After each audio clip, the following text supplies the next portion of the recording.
Welcome back to another episode of the Indy Investor Pod. I'm Brett Snodgrass, and I am with my good friend Mathew Griffith from Indianapolis, Indiana, real estate attorney. What's going on, Mathew? How you doing, man? I'm doing great. Yeah. Hey, it's not snowing in Indiana. That's right. So That's good. That what's is to good complain news. about? That is good news. Well, Mathew, I know we've already done another podcast with you talking about entity structure, series LLCs, and that was a great show. I wanted to have you back, and I have a question that I get asked a lot. Had an email just the other day, someone asking about, I'd love to have an attorney on the show talking about how to structure the relationship between contractors and investors, and what are some of the legal things that we should look out for? What should we have in the agreement? Things like that. So that's what we're going to be diving into today about the investor and the contractor relationship. And I know you have a lot of experience with this because you work 80% of the time with real estate investors, and you're also a real estate investor yourself, and you work with a lot of contractors as well. So I'm Yep. excited to dive into this today, man. I made a list. I thought about this Sweet. beforehand. I made a list. I thought, okay, so here's the list. I'm going to go through it fast, and then we'll go back and talk about it in more detail. So Cool. Here's my list. Things that go wrong with contractors. So I'm primarily talking about an investor who's going to rehab a property or build a house, right? Okay. But this also could apply to somebody who's doing just some general remodeling, right? So they buy a property in Washington Township, say in Indianapolis, and it's got good bones. It just needs to be updated. So you're going to hire some contractors and you're going to update it, right? Make it more modern, bring the value of the property up. Okay. So here are the things that go wrong. Contractors don't do any of the work, or they don't do all of the work they're supposed to. Number two, they do bad work. Number three, they're not licensed, or they don't pull the appropriate permits. Number four, they don't pay their subcontractors or vendors, and that causes you problems. And then number five, you don't agree on the scope of work with the contractor. So there's a dispute about what they were supposed to do, right? Okay, so let's go through the list in a little more detail. All five of these, and there probably are 10, right? These are the five big ones. These are all real life problems that I've either experienced or my clients have experienced over the past 30 plus years that I've been doing this. So these are real. This stuff happens. Right? This is not theoretical. Okay, so first one, they don't do any of the work or all the work, and you pay them. This happens all the time. On my desk at any given point, I have a lawsuit or a potential lawsuit about that, where an investor, it's amazing to me how investors will write a check for $35,000 to some dude they've never had a prior relationship with, and he disappears or he doesn't do all the work. I mean, it's just phenomenal how often this happens. Like, people listening to this, Don't do that. Don't do that. No, I want to tap on the screen. Don't. Hello, please. Hello, McFly. Yeah, please don't pay all the work or most of the work in advance. I mean, banks don't do that. Banks have draw schedules for contractors. Think about it. Contractors, just like a builder, has to call the bank and say, okay, I'm ready for my next draw. And the bank sends an inspector out, and the guy walks around and goes, okay, yeah, you've done 10% or 15% more work. I'll get your payment processed. And then 3 days later, a wire hits the builder's account. Well, that's what banks do, because banks have learned over decades that sometimes contractors don't do all the work. So if banks don't pay contractors in full in advance, why in the world would you, the real estate investor, do so? That's crazy. So please don't do that. Okay, number two, they do bad work. Oh, and let me go back one more on point number one. So some people will say, oh, well, my guy doesn't have the money, like he needs to go buy $10,000 worth of lumber, right?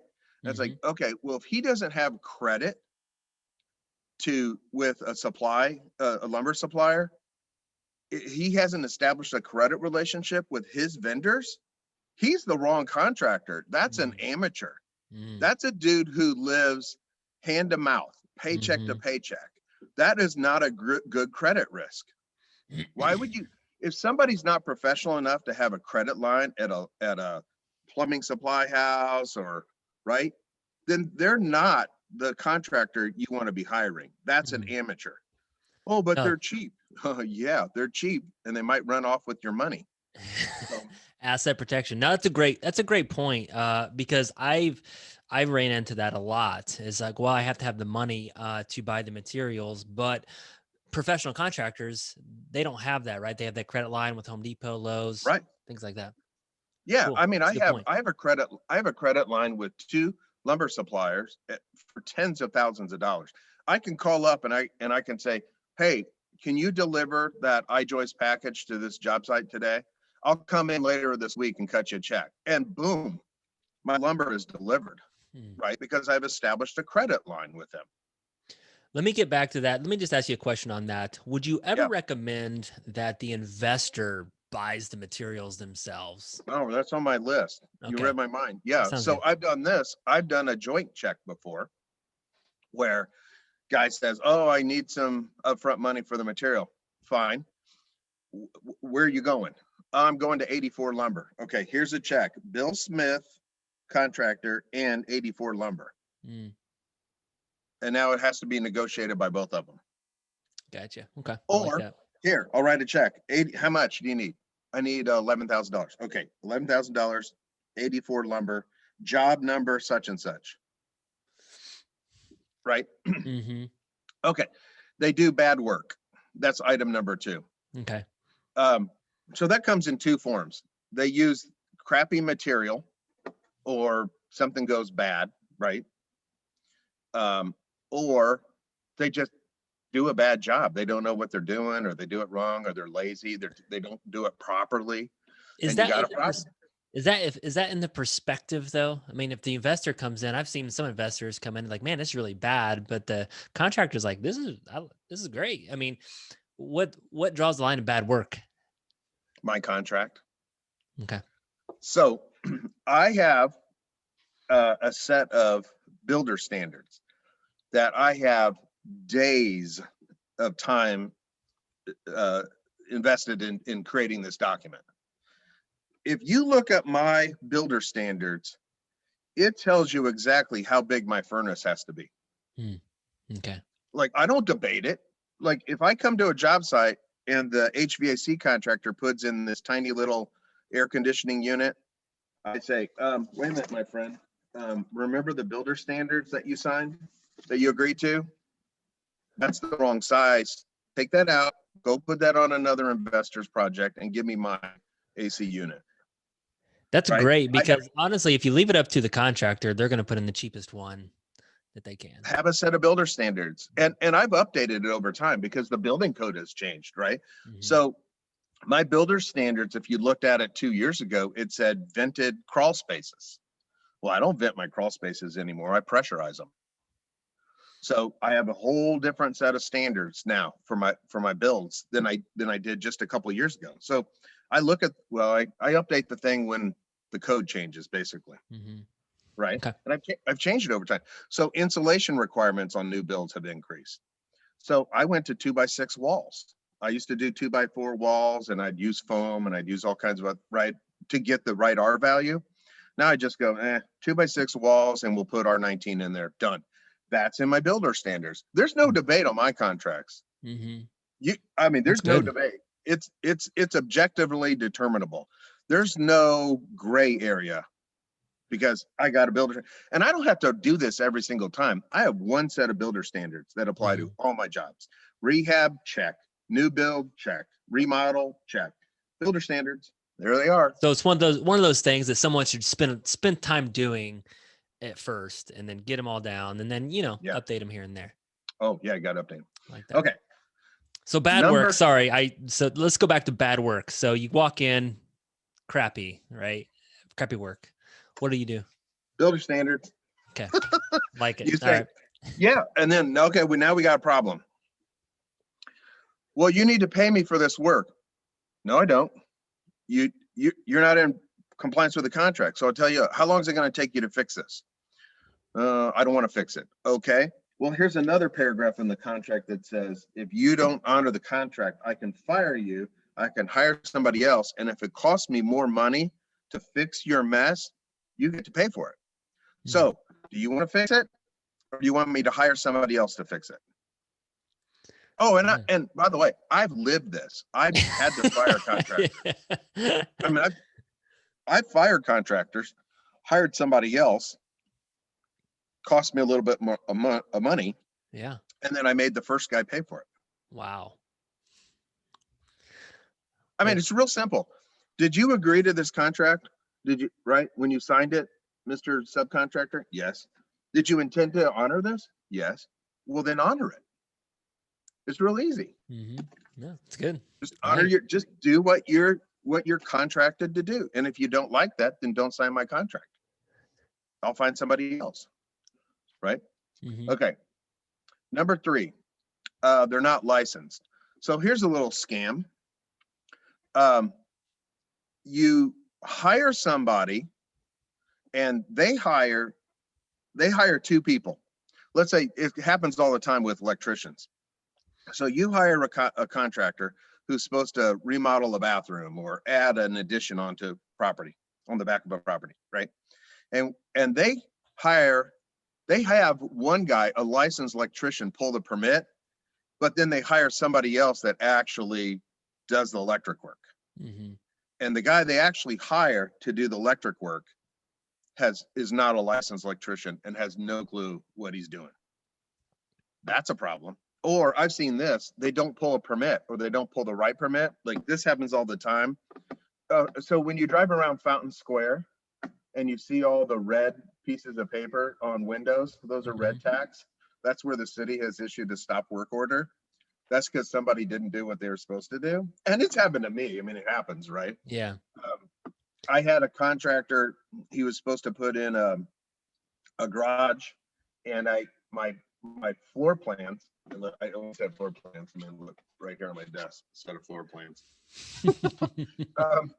And my floor plan said it was what we call a monolithic pour. So dig the footers, put the wood up representing the footers and the slab, call the inspector looks at it and says, yep, stamps it, you're good to go, right? He approves your footers. Well, this guy thought we were going to pour footers, lay block, then pour the slab. He didn't look at the plans. So he got me red tagged on this garage and a $200 fine. Guess who paid that fine? Not me. Contract. It's in the contract. It was in the contract. So there's a reoccurring theme here. Like, your contract's a big deal. Yeah. Yeah. Okay. So that's problem number 3. Okay. Problem number 4. They don't pay their subs and vendors. Yes, this has happened to me too, but I had a plan. Okay. There is something called a no lien contract. And a no lien contract says, thou shalt not file a lien on my property. And within 5 business days of the owner hiring a GC, a memorandum of no lien has to be recorded with the county recorder's office. You only got 5 days. So Brett, take a guess when I sign all of my general contractor contracts. What day of the week? Monday? Yes. I sign my contracts on Monday because Saturdays and Sundays count against you. I don't want to, right? And sometimes it takes the recorder's office all 5 days to get my document officially recorded. So I sign my contracts on Monday morning, hand them to my secretary, and she records them. And then if they're not recorded by Friday morning, she gets in the car, drives down to the recorder's office, and hand files it. So you file a no lien memorandum, so that way a contractor cannot file a lien on that property. Okay, so I rehabbed a house. It was down to the studs rehab in Fountain Square. This is like 4 years ago. And I hired this guy that probably half your viewers in Fountain Square have hired at one point. And he decided that he was going to go into the cabinet making business. And he spent a bunch of money on space and equipment and inventory to build cabinets. And I think he just got behind on his bills, and he didn't pay his concrete contractor. On other jobs, I mean, he didn't pay the concrete guy on my job, but also other jobs. So that guy files like a $30,000 lien on my house. And when do you find out about the liens? When you're selling the property, right? And the title company says, okay, well, we're closing next Tuesday, except you have a mechanics lien. Yeah, for 30,000. Yeah, and you got like 2 days to figure it out. Right, exactly. Okay, so I had this no lien contract. Okay, so here's what I did. I sent a copy of the no lien contract to the concrete dude with a letter that said, sorry, you're SOL. Here's a release. You need to sign it, have it notarized, and get it back to me. You got 48 hours. And guess what? In about 36 hours, I got my release. Wow. Gave it to the title company. We closed. Wow. So yeah. If you do file that memorandum, they can still file a lien, right? But it's illegal. Okay. Gotcha. Yeah, it's illegal and it's easy. And then here's the other thing it does. It shifts the attorney's fees over to you, because now they've unlawfully clouded your title and you can go get them for attorney's fees. What if they have a legitimate reason for a lien? They should go to the guy that was supposed to pay them. Gotcha. But they're not putting a lien on my property. Right. But that's not my problem. So, okay, in the scenario that I just told you about, where the concrete guy didn't get paid, I paid our GC, the GC. This is back before I did my own GC work. Gotcha. Okay. I paid the GC. The GC just didn't pay his sub. Gotcha. Okay. How's that my problem? Yeah, it's true. I paid for that concrete. Yeah, definitely. You know, I'm sorry that the GC wasn't a responsible guy and didn't do the right thing, but you know, I didn't raise him. I'm not his daddy. You know, that's not my responsibility to teach him right from wrong. And he did wrong, but I shouldn't bear that as the real estate investor. I shouldn't bear the cost of somebody else's mistake. Yeah, And so you got to protect yourself. Yeah, totally agree. So we talked about don't pay your subcontractors. The last one was don't agree with the scope of work. Yeah, man, this happens all the time because people, they like try to save on attorney's fees and do the contract themselves. And they don't describe what the contractor is going to do. And so the contractor says, well, you didn't say I had to do this and I had to do that. I had a lawsuit. I went to trial about 2 months ago, and I just got my judgment like 2 weeks ago. The judge had 60 days to give me my opinion, and he took like 58 days to write the judgment. And I even wrote the judgment for him. All he had to do is sign it. But I got the judgment I wanted. Okay, so I represented the contractor who did a bunch of siding work. And my client did an excellent job describing what he was going to do. He says, okay, the northeast wall next to the fireplace, we're going to replace that siding. The wall around the corner by the garage between the sunroom and the garage wall, we're going to replace that siding. And then he had a note in his contract that says, if we find any additional rotted material, whether that's sheathing or rotted siding, this house had cedar siding on it, lap siding. And he said, if we find any more, you got to pay for it. And the customer signed the contract. Well, guess what? The whole house was rotted. I mean, there was a lot of additional work. So my client kept saying, hey, homeowner, there's more rot here. Do you want us to fix it? And the homeowner said, yes, of course, fix it. And my client said, well, I need a change order. Ooh, that's another thing. Part of contracts is change orders. And the customer, long story short, just refused to pay for the additional work. My guy walked off the job, filed a mechanics lien, because there was no lien contract. My guy files a mechanics lien, and my guy offers to settle for $8,000. Okay. The homeowner said, basically, go jump in a lake to my guy. My guy says, oh, okay. And then called me. Okay. We gave the guy a chance to just, oh, and by the way, the $8,000 was my guy's out of pocket costs. Hmm. So my guy said, look, I just don't want to lose money. Yeah. Like, I'll Short money do it back. for no profit.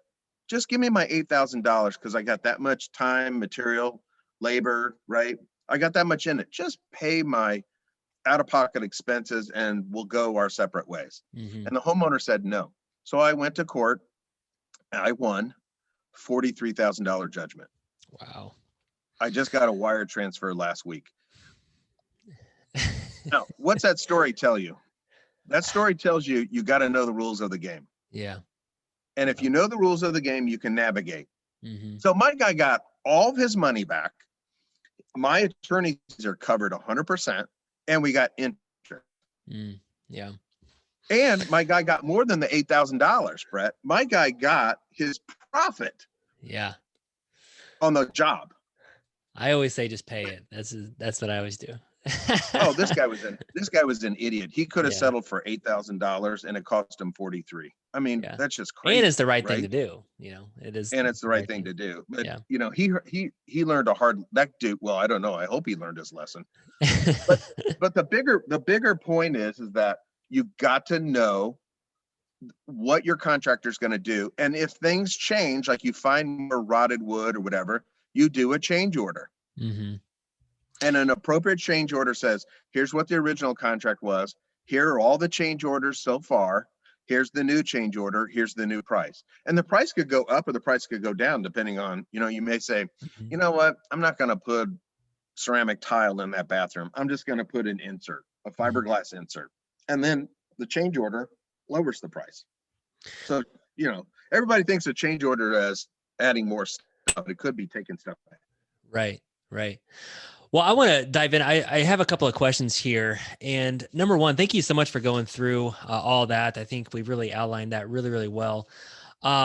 It really just kind of relates back to me as this is real estate. It's a professional business. So as a real estate broker or as a person that deals with contracts, if someone wants to buy a house from us, right? We do a contract, a purchase agreement. If there's a change in that purchase agreement, then we do an amendment, or if we add something, we do an addendum to the purchase agreement. So everything's in writing, everything's clear. But it's really easy to get a real estate purchase agreement, right? We just kind of use the state standard most of the time. But when it comes to contractor agreements, is that as easy? I mean, a lot of times the contractor agreements I've seen are just right. The mom and pop, someone creates it, but what's your suggestion on, you talked about everything being in the contract. So like, where do we get your contract? Like what, an ironclad contract with all this stuff in it? Yeah, you gotta, I'm not the only real estate lawyer in town, right? Mm-hmm. I think I know what I'm doing. Pretty good at this. I've had quite a bit of practice. I've done this for 30 years and I live it, right? So I'm in the trenches. But I'm not the only guy in town. Go get a good contract from a good, knowledgeable, experienced lawyer. And it does help if your lawyer actually engages in the business, right? But yeah, that's where you get good contracts. You don't necessarily get good contracts for this kind of thing from the internet. I had a real estate investor call me yesterday or emailed me yesterday, and they're doing a deal with a partner. They have a partner, and they said, okay, here's the kind of deal that we're doing. We got 2 lots. One has a house on it. One's empty. We're going to build a new house, and we're going to rehab the other house, and we're going to split the lots. Okay, so that's way more detail than she gave me in the first email. She said, can you do my contract? And I said, I need to know a lot more. What's the deal?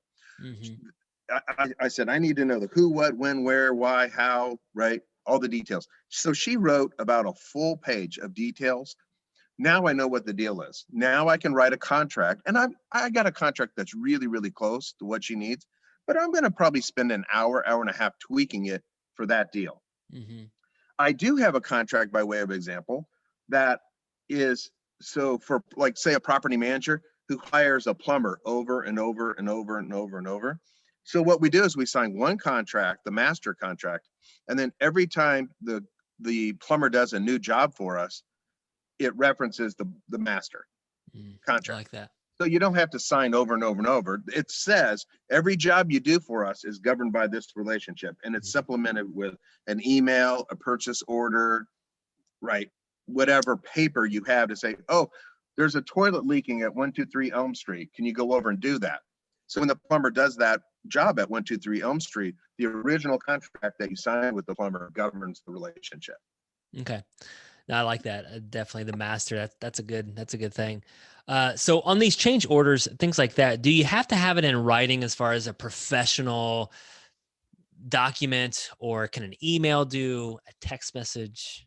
What kind of the courts will honor those types of agreements, a communication, a text. I've won lawsuits on text messages, emails, all that. But I use DocuSign. I probably send at least 5 documents a week. I probably send 10 documents a week to folks. And you know how easy it is to DocuSign something? I mean, use Adobe or some other, I mean, there's tons of services out there now. It's so easy. Why would you not have them sign something on DocuSign? Get this. I got hired to build 2 houses. So these are custom houses. So customer hired me. I'm building 2 houses for somebody, for 2 different families. Okay. Every time they approve something, I send it to them a DocuSign and I make them initial it. I have a little stamp that says approved. DocuSign sticks the date in for you, and then they just sign it. So when they picked out their cabinets, I sent them the cabinet layout and they approved it.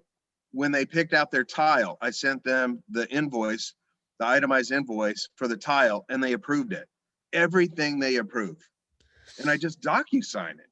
And then I got it in a folder, and I save to PDF, and I throw it in a folder, and baby, I got it forever.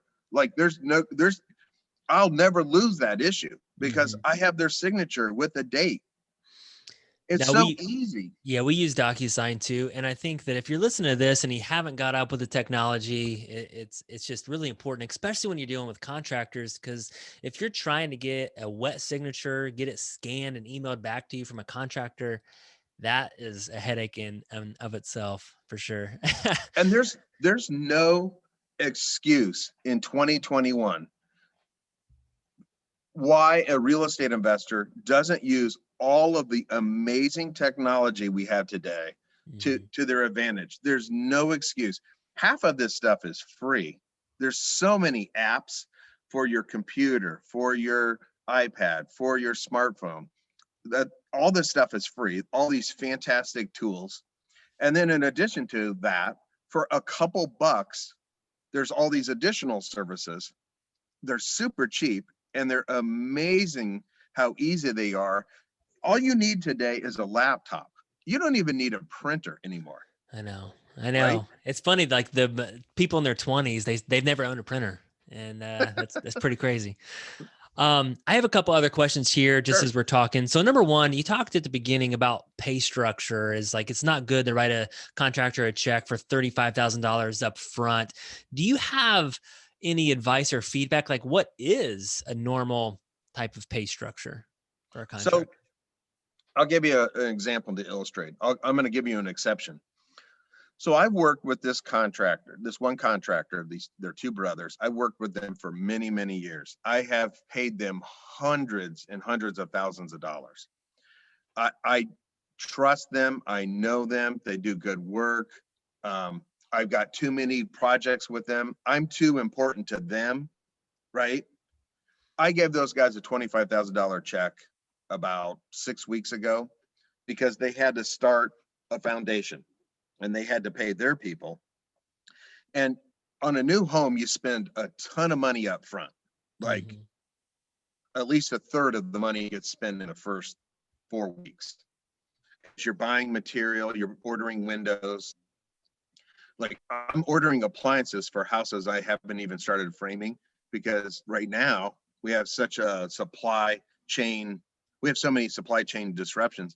I'm buying appliances for houses I don't even have concrete in the ground, right? So you spend a lot of money up front. So I wrote these guys a $25,000 check because I know them, trust them. I'm doing a lot of business with them. That's probably the most I'd ever pay a vendor. Mm-hmm. That's right. And it's and the only reason I paid those guys is because I've done so many deals with them, and I know them, and they're reputable, and they need me because I'm a big chunk of their business. I'm important to their business operations, right? Yeah, definitely. What's a normal pay structure with maybe not a new build, just a remodel? Maybe it's a $50,000 Oh, rehab. yeah. So I always want to see, the old adage is you don't pay for services in advance, right? Mm-hmm. Except for lawyers who ask for retainers, I know. right? Right. But there's a balance there, right? There's a balance there. But in all seriousness, if a vendor says to you, "Oh man, I need $10,000 to go buy lumber," it's like, I can't believe you don't have a credit line. I mean, really? Yeah. Right? Um, I think that I think you need to go to the job often. I go to my jobs at almost every day, 5 days a week. I look at my jobs, and I have multiple jobs. I've got 4 projects going on right now, which is a lot for me because I have a full-time law practice. Mm-hmm. But I'm going to my jobs, if at least 5 times a week. I go look, I get eyeballs on it, and I see what's going on. And if I see a problem, I can stop it because I go frequently. Mm-hmm. If I need to fire somebody, I can fire them sooner before there's a lot of damage because I'm going frequently. I got these out of state, I have out of country investors who write these giant checks to contractors and they never see the project. I'm like, that's insane. Mm-hmm. At least hire a local inspector. Yeah. Just to get some eyes on it. I mean, Oh man, you got to. for You got sure. to. So I For pay sure. my guys frequently, as often as weekly. So I pay them often. And Mm-hmm. I would rather write 25 checks to a contractor than write one giant check and he disappears on me Yeah. right. Yeah. Yeah, definitely. So let's talk about grace. A lot of and this happens to me a lot of times. A rehab project takes more time than what we thought, and the contractor is saying, "Oh, I got to pay my guys, right?" And then and there's that little dance. It's like it's already past the date. And do you recommend on how much grace do you give a contractor? Let me check my contract. Oh, look, there's a penalty in there. So I put my guys under a penalty. So I say in advance, okay, how long is it going to take you to do this job? 4 months. 4 months. Okay, great. So I'll give you a 2-week grace period, right? So 4 months and 2 weeks. Okay, you'll have it done by then for sure. Oh yeah, for sure. No problem. Okay, great. So on the next day after that, you're going to pay me $100 a day if you miss that deadline. Is that fair? Yeah. And if it rains and we can't get footers in the ground or inspected or whatever, right? Okay, okay. No problem. I'm not a jerk about it, right? Mm-hmm. I'm trying to build relationships with people, Mm-hmm. but just like I have a relationship with my kid, he knows that if he wants to come to the dinner table, he's got to clean his room and do his homework. Mm-hmm. That's the deal, right? You want to use the iPad? You want to play a game? Did you clean your room? How about that pile of weeds we pulled that I told you to go throw in the woods? Did you do that? Oh, you didn't do that? Well, no iPad. Like, how's it? It's the same relationship with your contractors. Mm-hmm. If you're not training them, they're training you. Exactly. I love it. Awesome. So it's a relationship. You got to manage it. That's right. That's right. Sounds good. Let's see. Any other, all right. So let's just say one of these things happens that you mentioned: bad work, don't pay, walk off, no license, don't pay their subcontractors, things like that. So let's say something does go bad. Like, what do you do? Try to work it out. Sit down with people. Okay, I'm going to teach everybody this concept, which I learned in college. I took a class called rhetorical criticism, and there's a concept called rhetorical distance. Okay, you'll never hear another lawyer talk about this. Okay, rhetorical distance is the physical, psychological, and emotional distance or proximity between speaker and listener. Okay. So when you want to form a relationship, you want to reduce rhetorical distance. When you want to sever a relationship, you increase rhetorical distance. You put more psychological, emotional, and physical space. Okay. So when you're breaking up with a girl, right? Or when a girl breaks up with a guy, she writes a Dear John letter. She sends him a text because she wants to, right? Yeah. Right. So in my world, you sue somebody. That's a good way to end a relationship. You don't generally sue somebody if you want to keep doing business with them. Right. Right. You sue them when you want to break up. Okay. So if you're trying to forge a relationship, you're married, right? Yes. Okay. So when you got married, did you send your wife a letter? No, you asked her to dinner or to a concert, or let's go to the movies, or you want to go get a drink, or how about coffee, right? You broke bread with her or whatever. You brought her closer to you. Okay. Same thing with your contractor. You want a good working relationship with your contractor, go have a beer or just sit down, have a cup of coffee, or just meet at a job site and, sit on the back of the pickup truck or whatever, right? Just physically meet them and try to work it out. And then at some point, if it doesn't, then you got to start increasing rhetorical distance. So then you start sending written letters, you start sending them emails, you start, right?